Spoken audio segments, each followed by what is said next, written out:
이 화면을 시작을 할 때 늘 제가 이제 여기서 이렇게 걸어오는 게 나오는데 그게 제가 리모트 컨트롤이 없어서 그렇습니다. 제가 갖고 있는 게 카메라 하나하고 이거 백그라운드밖에 없다 보니까 이 비디오를 찍을 때 좀 어려움이 있는데 제가 리모트 컨트롤 주문했습니다. 아마존.com에 어저께 주문을 했기 때문에 조만간에 이 걸어오는 모습이 아니고 바로 여기서 켰다 껐다 하는 그런 모습을 보여드릴 수 있을 텐데 이번에는 restraining order에 대한 이야기를 좀 했으면 좋겠는데 제가 지금 화면이 잘 안 나오고 있네요.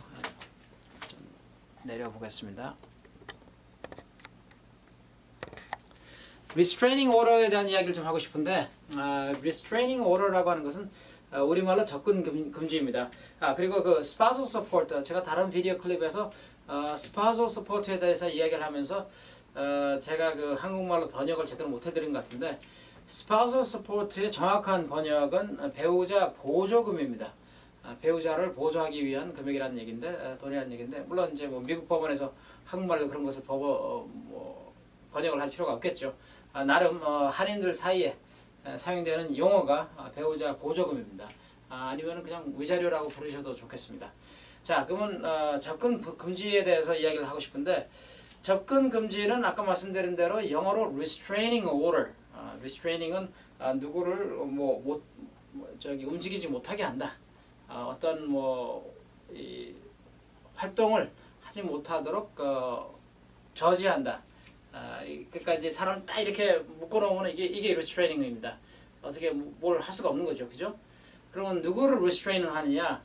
가해자를 restrain을 합니다. 주로 이제 남편이 폭력을 행사를 하고 여자가 그 폭력에 있어서의 어떤 피해자가 되는데, 그러니까 가해자를 움직이지 못하도록, 그러니까 어떤 행동을 하지 못하도록 묶어놓는 것이죠. 그게 이제 restraining order인데, 우리말로는 그냥 접근 금지라고 하고 있습니다. restraining order의 또 다른 표현은 protective order라고 하고 있습니다. protective order라는 건, protect라는 것은 이제 보호를 한다는 것인데, 그것은 피해자를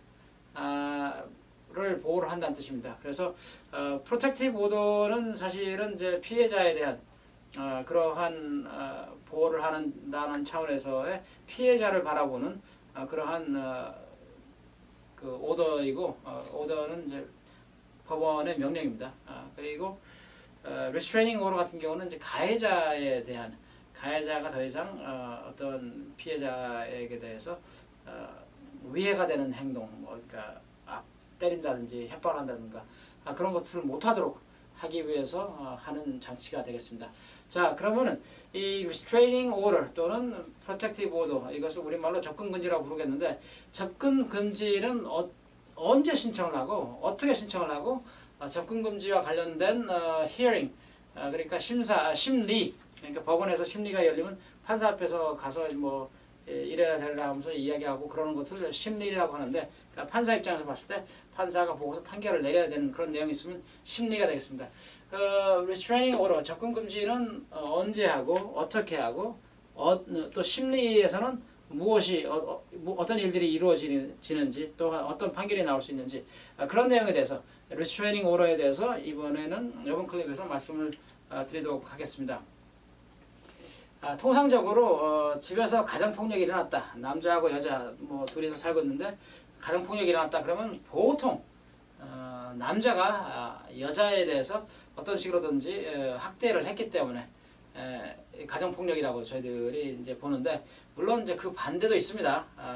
여자가 남자를 때리는 경우도 있습니다. 아니면 여자가 남자에게 죽여버리겠다니 하면서 식칼을 들고서 막 뛰어나오는 경우도 있고, 또 심한 경우는 총을 여자가 들고서 너하고 나하고 같이 죽자. 이제 너하고 나하고 이제 더 이상 살아서 낙이 없다. 그런 식으로 협박을 하는 경우도 있고, 그렇기 때문에 꼭 여자가 피해자고 남자가 늘 가해자라고 생각하지는 않습니다만, 왜냐하면 이제 통상적으로 여자들이 피해자이기 때문에 우선은 설정을 여자분이 피해자라고 설정을 하고서 말씀을 드리도록 하겠습니다. 자, 그러면은 언제 이러한 프로텍티브 오더를 신청을 할 수가 있는가, 접근 금지를 신청할 수 있는가? 가장 알기 쉬운 거는 내가 맞았을 때, 내가 여자인데 남편이 와서 때렸다. 그러면 또 맞으면 안 되죠. 그 자꾸 그러면 안 됩니다. 그죠? 누가 날 때리면 내가 가만히 있으면 안 되지. 법원에 가야지. 법원에 가서 이제 판사한테 얘기해서 이 사람이 나를 더 이상 때리지 못하도록 해주십시오. 이 사람이 나에게 내 신체에 위해를 가했으니까 이 사람이 더 이상 나한테 아예 접근을 못하도록 하십시오.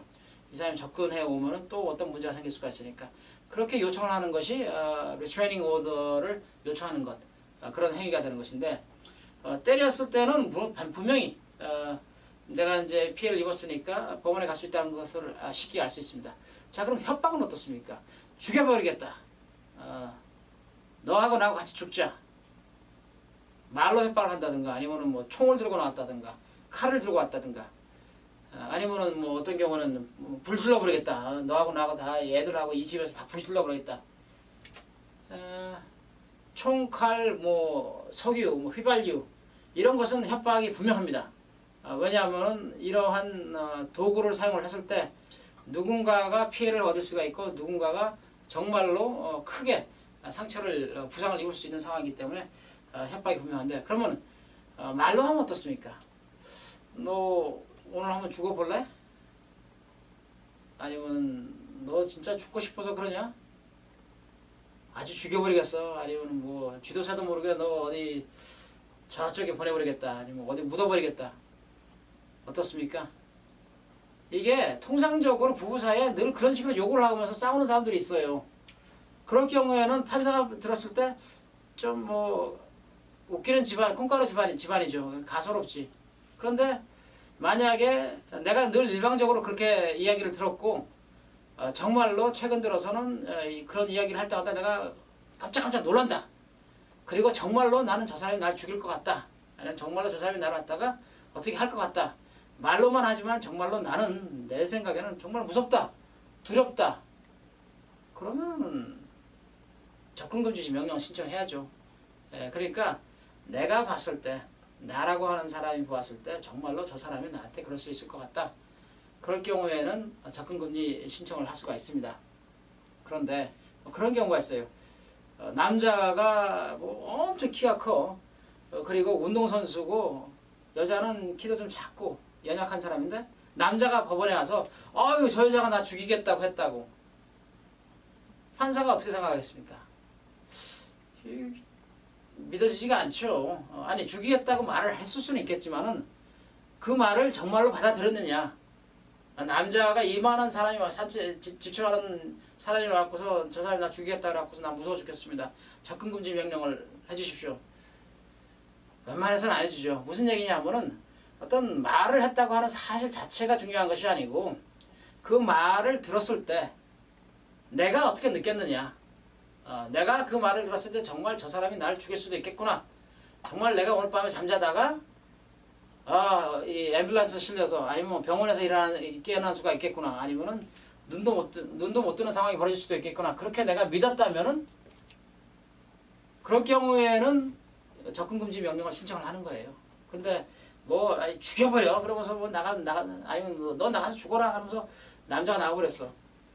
그거 가지고서 접근금지 신청을 할 수 있느냐? 아마 판사는 허락하지 않을 거라는 생각을 합니다. 무슨 이야기냐면은 정말로 그 상황이 실질적으로 신체적인 어떤 위해가 없는 상황이라면 믿을 만한 그러니까 뭐 같은 뭐 년 아니면은 뭐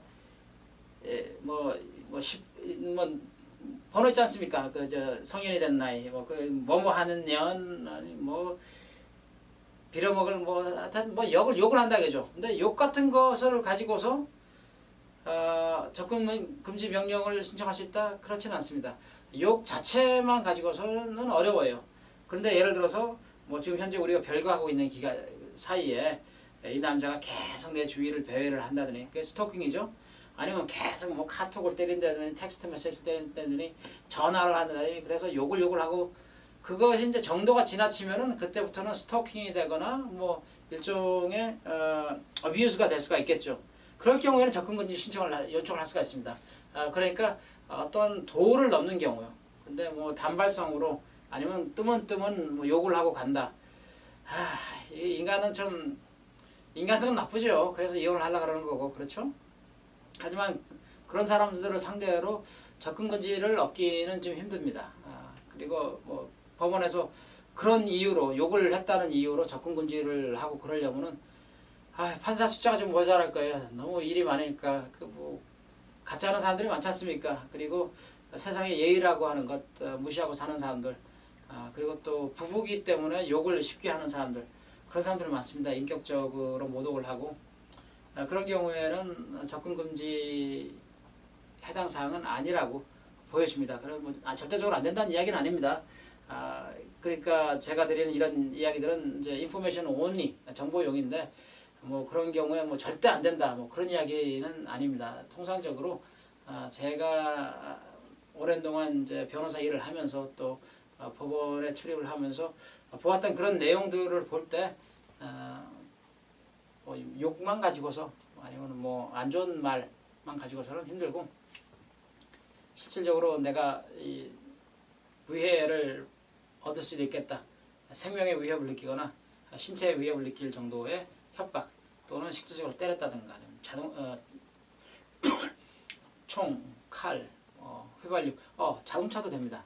예를 들어서 자동차로 막 사람 서 있는데 막 밀어잡게 갖고서 깔아 죽이려고 하는 뭐 그런 행위를 보여줬다면 역시 그것도 상당한 위협이 될 수가 있고 그것은 접근금지 명령을 신청할 만한 충분한 근거가 됩니다.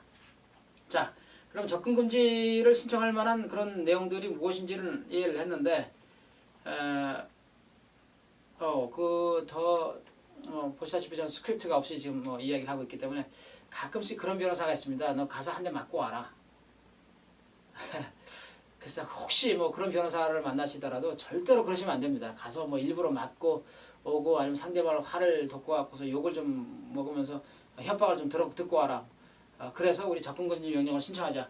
그렇게 혹시라도 뭐 이야기를 꺼내는 변호사가 있다면 절대로 그 사람 이야기 들으시면 안 되고 그런 변호사 참 위험한 사람입니다. 아니면 주위에 그런 사람이 혹시 변호사가 아니더라도 그렇게 이야기를 하는 사람이 있으면 위험한 사람입니다. 그런 거 절대로 하시면 곤란하고요. 혹시 뭐 그런 조언을 하는 변호사가 있다면은 그 변호사는 떠나오는 게 좋으시겠습니다. 그런 변호사는 당신을 위해서 그렇게 하라고 말을 하는 게 아닙니다. 그 변호사는 자기의 이익을 위해서 그렇게 하면은 이제 분쟁이 아주 심화되니까 변호사비 올라옵니다. 그런 것들을 노리고서 하는 아주 안 좋은 그러한 사람입니다. 혹시라도 그런 사람을 만나거나 그런 이야기를 듣게 되면은 뒤도 돌아보지 마시고 떠나세요. 그런 사람들은 사실은 이야기는 마치 당신을 위해서 하는 것처럼 할 수는 있겠습니다만 절대로 그 사람은 당신을 위해서 하려고 그런 조언을 하는 것이 아닙니다. 그거 미리 말씀드리고 자 그러면 접근금지 명령은 어떻게 받는가? 접근금지가 명령이 두 가지가 있습니다. 하나는 임시 temporary restraining order TRO 또는 temporary protective order TPO 똑같은 말인데 라고 하고 두 번째는 이제 영구 접근금지 또는 영구 접근금지 뭐 temporary permanent restraining order 또는 permanent protective order PRO 또는 PPO 그렇게 약자가 되는데 여기서 영구라고 하는 것은 한 뭐 1년이나 2년을 뜻합니다. 그러니까 평생을 뜻하는 게 아니고 1년이나 2년을 뜻하는데 자 그러면 TPO TRO 그러니까 temporary는 어떻게 받느냐 임시 접근금지는 어떻게 받느냐 내가 어떤 어뷰즈 학대를 받고 법원에 간단 말이죠. 그럼 법원에 가면은 보통 당일날 아니면 이길 그 다음 날이죠. 그 다음 날 판사를 만납니다. 치안 판사를 매지스트레이트라고 그러는데 우리말로 치안 판사입니다. 그래서 매지스트레이트를 만나면은 매지스트레이트가 물어봅니다. 당신은 왜 여기 왔느냐? 그러면은 내 남편이 나를 때렸습니다. 뭐 그래서 제가 여기 뭐 맞아서 뭐 이빨이 나갔습니다. 아니면은 여기 부었습니다. 아니면은 그 사람이 나를 죽이겠다고 협박을 했습니다. 총을 들고 나왔습니다. 여하튼 상황이 무엇이 됐든 그 어뷰즈가 됐던 상황을 판사한테 설명을 하면 판사가 그 자리에서 7일짜리 보통 그 템포러리라고 그러는데 7일짜리 restraining order 또는 protective order 접근금지 명령서를 내립니다. 그래서 임시로 7일 동안은 상대방이 나에게 접근할 수 없도록 하는 그러한 명령을 내립니다. 그래서 이 TPO 임시 접근금지는 받기가 상당히 쉬운 편입니다. 왜냐하면 상대방이 없어요. 나 혼자 나가고서 내가 피해를 입었다라고 얘기하면 증인도 필요 없습니다. 내가 혼자 나가서 얘기하면 돼요. 내가 이 사람한테 이런 협박을 받았다 아니면 이런 위해를 당했다 그렇게 말만 하면 이제 주로 바로 그 자리에서 줍니다. 그 오더를 TPO라고 하는 오더를. 그래서 템포러리는 받기가 쉬워요. 그 다음에 일주일 내 또는 뭐 일주일에서 2주 사이에 두 번째 이제 심리가 열립니다. 그러니까 지금 템포러리 하기 위해서 판사 앞에 간 게 첫 번째 심리입니다. 그러니까 hearing이라고 그러는데 영어로 첫 번째 hearing이 이미 한 거예요 벌써. 두 번째 hearing은 이제 상대방이 나옵니다. 상대방이 나와서 히어링을 하게 되는데 그때는 이제 상대방이 항변을 하겠죠. 뭐 내가 직접 내가 때렸다느니 아니면 안 때렸다느니 아니면 저 사람이 정신분열 증세가 있어갖고서 무슨 일이 있었는지 잘 모른다. 아니면 치매에 걸렸다. 아니면은 저 사람은 지금 과장을 하고 있다. 내가 협박을 했다. 난 협박한 적이 없다. 난 평생 선량하게 살았던 사람이다. 내 10명을 데리고 왔다. 우리 교회 목사님 데리고 오고 그리고 내 어머니 아버지 하고 뭐 이런 사람 쭉 데리고 왔고서 이 사람들 이야기를 들어봐라. 내가 얼마나 선한 사람인지 나는 한 번도 누구에게 욕을 한 적도 없고 협박을 한 적도 없다. 뭐 그렇게 이야기할 수도 있겠고 아니면은 뭐 우리 와이프는 정신 이상자다. 사실은 저 사람이 저기 정신병원에 가 있어야 되는데 왜 이 사람이 하여튼 걸어다니는지 모르겠다. 약도 안 먹고 다닌다. 요즘 뭐 하여튼 무슨 얘기했든 간에 그렇게 이제 항변을 하겠죠. 가해자였던 사람이. 그러면 피해자 입장에서는 무슨 일이 있었는지 줄줄이 얘기를 하고 그 다음에 뭐 경찰이 있었다면은 경찰이 이야기하고 아니면 뭐 병원에 갔다 왔다면 병원에 가서 진단서 내용을 좀 보여준다든가 의사가 와서 얘기할 수도 있고 하여튼 뭐 증인이 여러 명이 나올 수가 있습니다. 물론 이제 그 순서는 여자 피해자가 먼저 자기 증언 쭉 하고 자기 증거 대고 그 다음에 가해자 영어로는 respondent라고 합니다. respondent. 그래서 그 가해자는 또 이제 피고죠. 그 형사에서는 피고인이라고 그러고 민사에서는 피고라고 하는데 이게 아직까지는 형사가 아닙니다.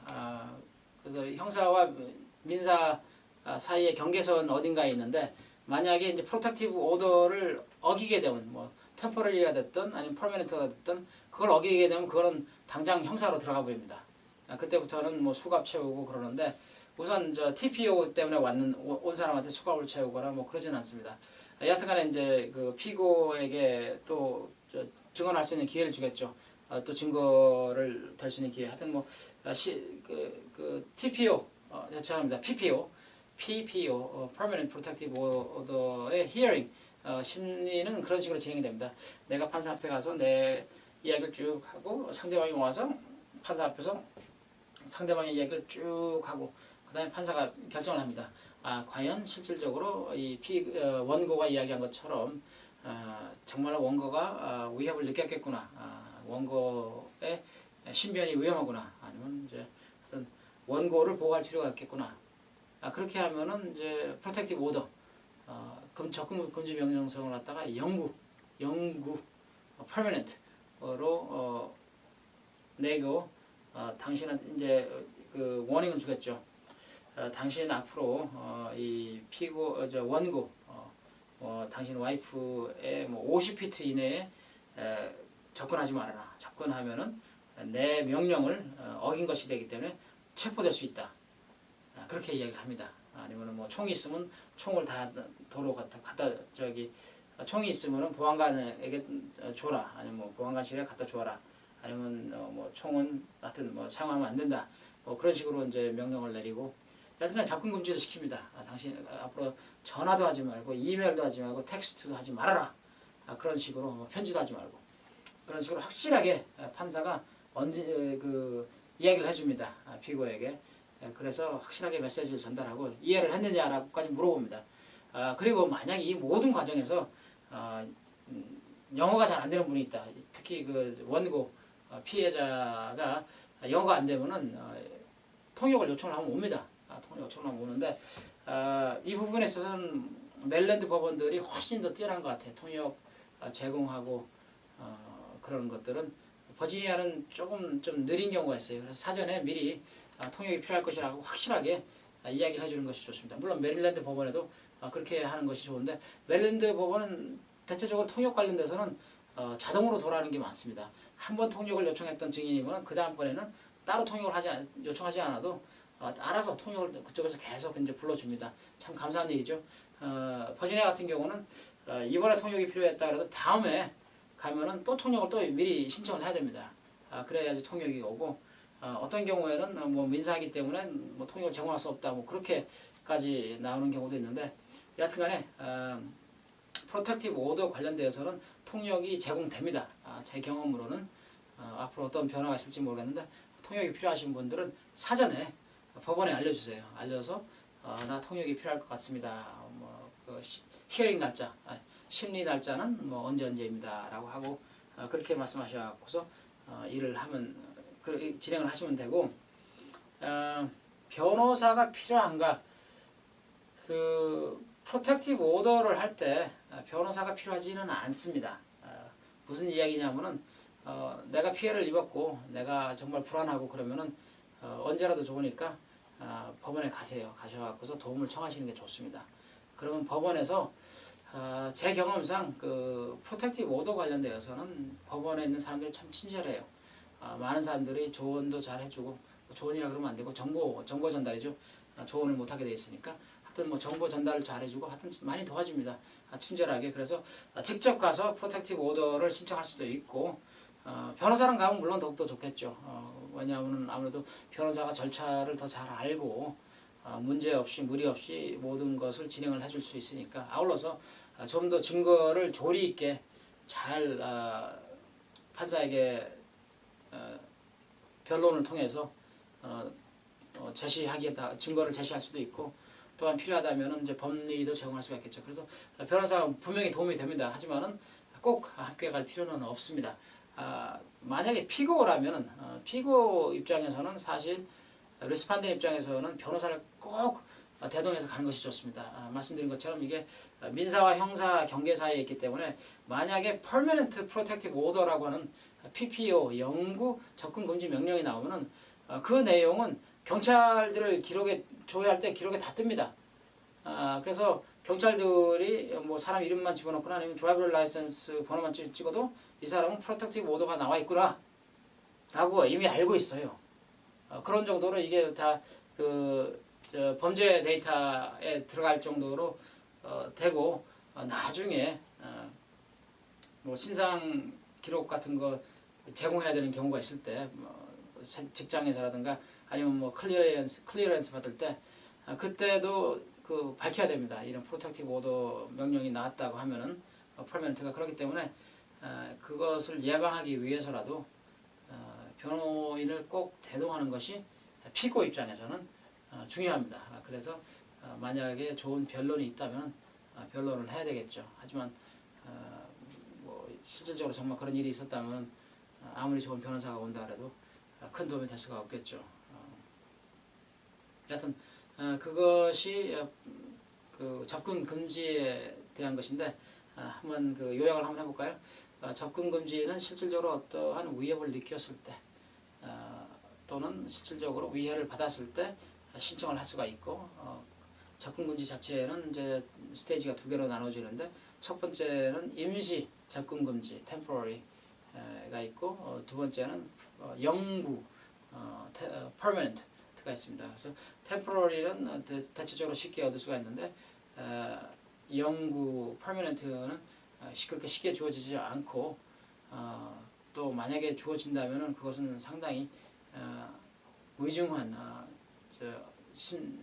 심각한 그런 상황이죠. 피고 입장에서는 그렇게 알고 계시고 접근 금지는 상당히 집행이 엄격하게 이루어집니다. 접근 금지가 퍼머넌트 프로텍티브 오더가 판사에 의해서 명령이 내려진 상태에서 그거 이제 이슈드라 그러는데 프로텍티브 오더가 이슈되고 나서는 이 가해자 피고는 절대로 이 원고에게 접근해서는 안 됩니다. 접근하는 대로 바로 체포가 될 수도 있고 또 그것을 어겼을 경우에는 그것이 그때부터는 확실하게 형사가 되어버립니다. 그래서 심한 경우에는 구류를 살 수가 있습니다.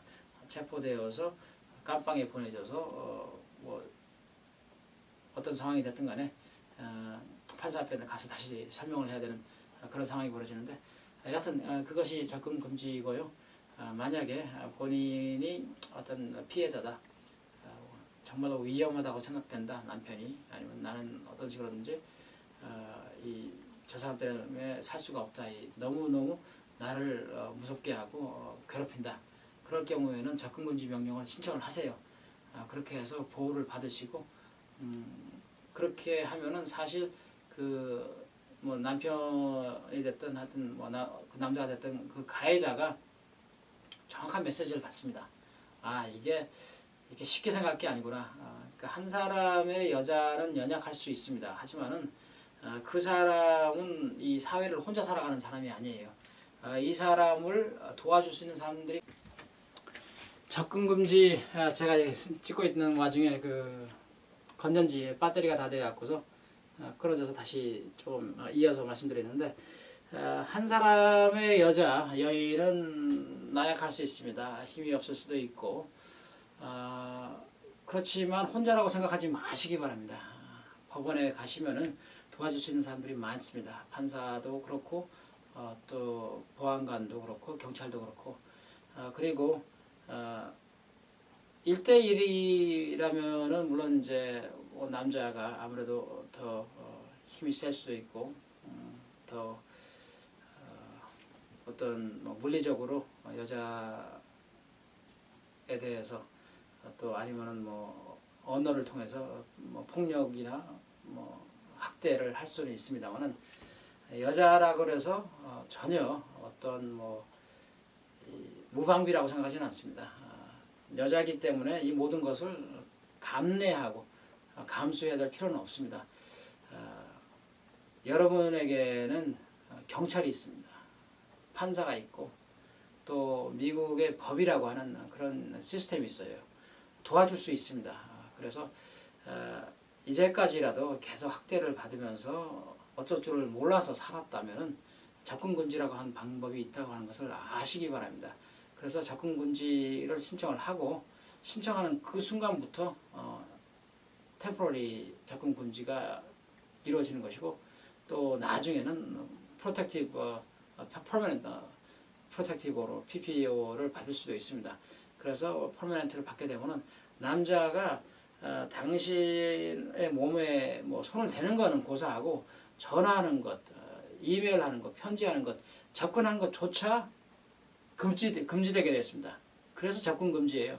근처에만 와도 법을 어기는 거, 명령을 어기는 거라 이거죠. 그래서 만약에 이 사람이 그 오더를 어기고 근처에 왔다든가 말을 붙였다든가 편지를 했다든가 전화를 했다든가 그럴 경우는 다시 판사에게 이야기를 하십시오. 이 사람이 이런 식으로 나를 괴롭다. 그러면은 심한 경우에는 체포영장이 발부가 되고 그 정도가 심하지 않았다. 그럴 경우에는 판사가 그냥 불러드립니다. 그 사람에게 한 번 더 오라고. 당신 왜 이 편지를 보냈소? 아니면은 왜 이러한 전화를 했나? 그런 식으로 해서 확실하게 다시 경고성 메시지를 줍니다. 그렇기 때문에 프로텍티브 오더를 받는 것이 자기를 보호하는 가장 좋은 방법 중에 하나입니다. 그래서 경찰하고 법원이 꼭 도와줄 수 있다고 믿으셔야 됩니다. 믿으시고 그 도움을 청하셔야 됩니다. 그러지 못했기 때문에 아니면 제때 그러지 못했기 때문에 오히려 크게 부상을 입거나 죽임을 당하는 경우도 상당히 많습니다. 그래서 이 부분에 대해서는 상당히 조심스럽기도 한데 여하튼